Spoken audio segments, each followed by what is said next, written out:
Shalom Uruchim Abayim Kulam. Hello and welcome everyone to the assessment of the debate on Pal Talk between me, myself, and I, NakdimonB52, and Yahya19.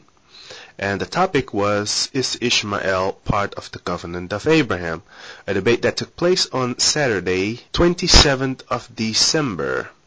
We're going to make an assessment, look at the claims of Yahya19 about the covenant that God made with Abraham, and look at how Ishmael fits into all that.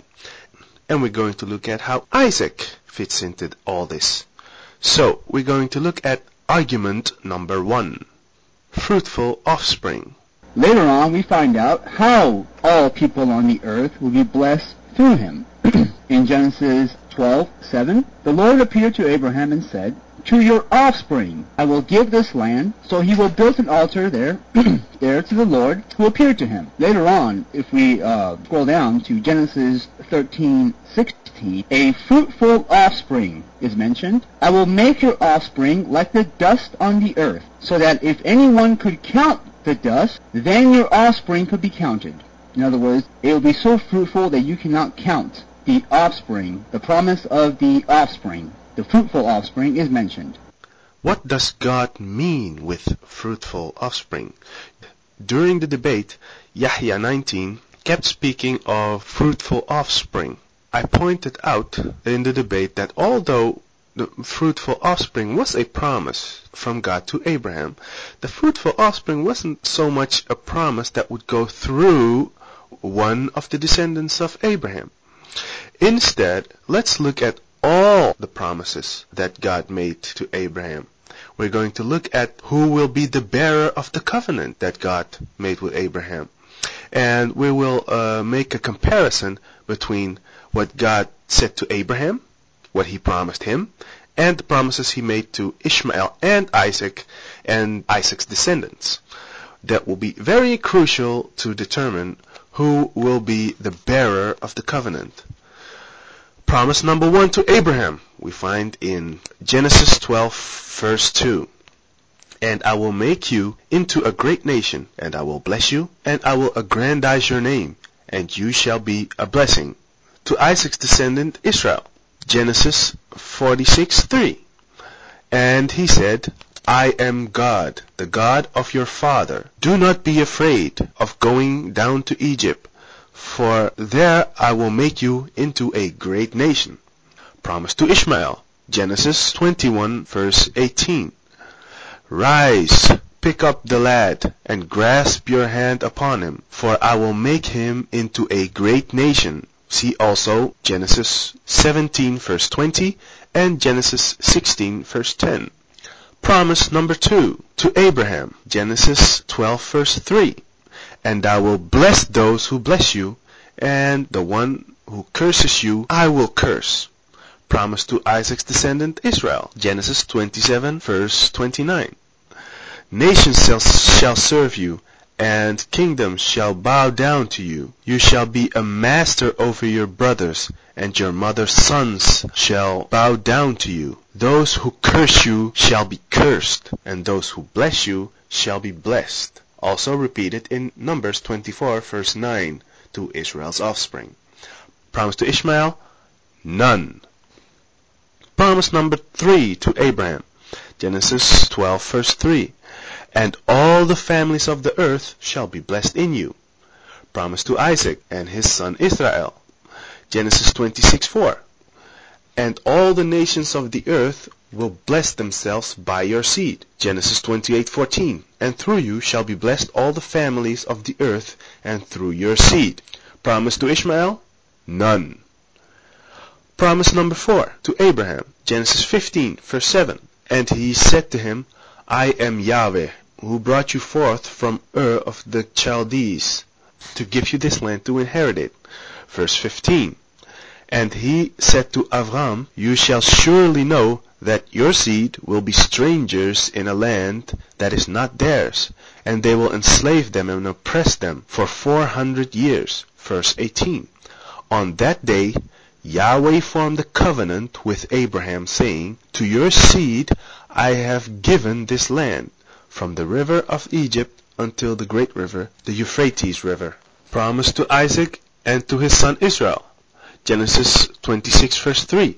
Sojourn in this land, and I will be with you, and I will bless you. For to you and your seed will I give all these lands, and I will establish the oath that I swore to Abraham your father. Genesis 28 verse 4. And may he give you the blessing of Abraham, to you and to your seed with you, that you may inherit the land of your sojournings, which God gave Abraham. Also repeated in Genesis 28:13 and Genesis 35:12. Promise to Ishmael? None. Promise number 5 to Abraham. Genesis 17:7. And I will establish my covenant between me and between you and between your seed after you throughout their generations as an everlasting covenant. Promise to Isaac. Genesis 17:19. And God said, Indeed, your wife Sarah will bear you a son, and you shall call him Isaac. And I will establish my covenant with him as an everlasting covenant for his seed after him. Repeated in Genesis 17:21 and Exodus 2 verse 24 and Exodus 6 verse 4. Promise to Ishmael? None. Promise number 6 to Abraham. Genesis 17:7. Your seed after you throughout their generations as an everlasting covenant, to be to you for a God, and to your seed after you. Promise to Isaac and his descendants. Genesis 17:8.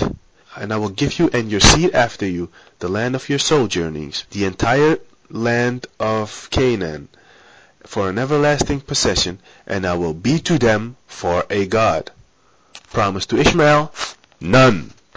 That God would multiply Abraham exceedingly simply means that Abraham would have many descendants. Abraham had many sons, and his sons had many descendants as well. Therefore, Abraham had many descendants. Notice that the only promise that Ishmael gets is that he would become a great nation.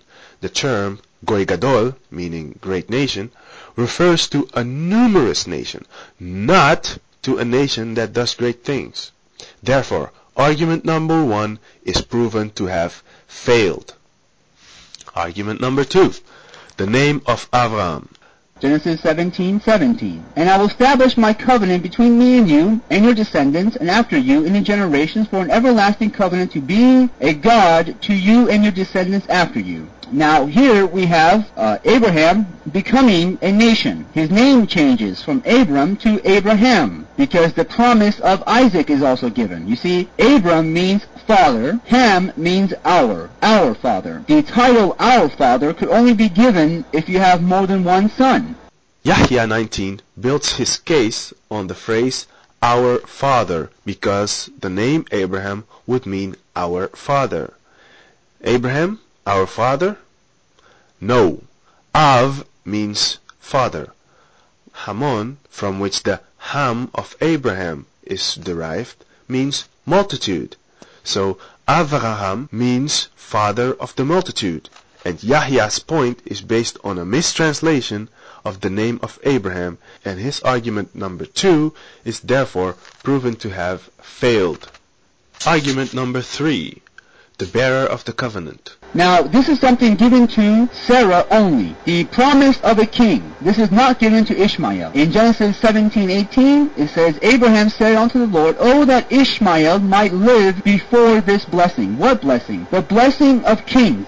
Yahya19 builds his case on Abraham, asking if Ishmael could live before this blessing. The Hebrew here is lefanecha, which means before you or in your presence. God made a covenant with Abraham, and he was asking God to have Ishmael as heir to that covenant. But God refused and said that Isaac would be the one who would live in his presence instead of Ishmael. In Genesis 17:18, Abraham pleads with God and asks if Ishmael would be the one to live in God's presence. But God's answer in Genesis 17:19 is decisive. And God says, Indeed, your wife Sarah will bear you a son, and you shall call him Yitzchak, Isaac, and I will establish my covenant with him as an everlasting covenant for his seed after him. God endorses Isaac and his descendants as the ones that would live in his presence, and he denies that privilege to Ishmael. Therefore, Yahya19's argument number 3 has proven to have failed. Argument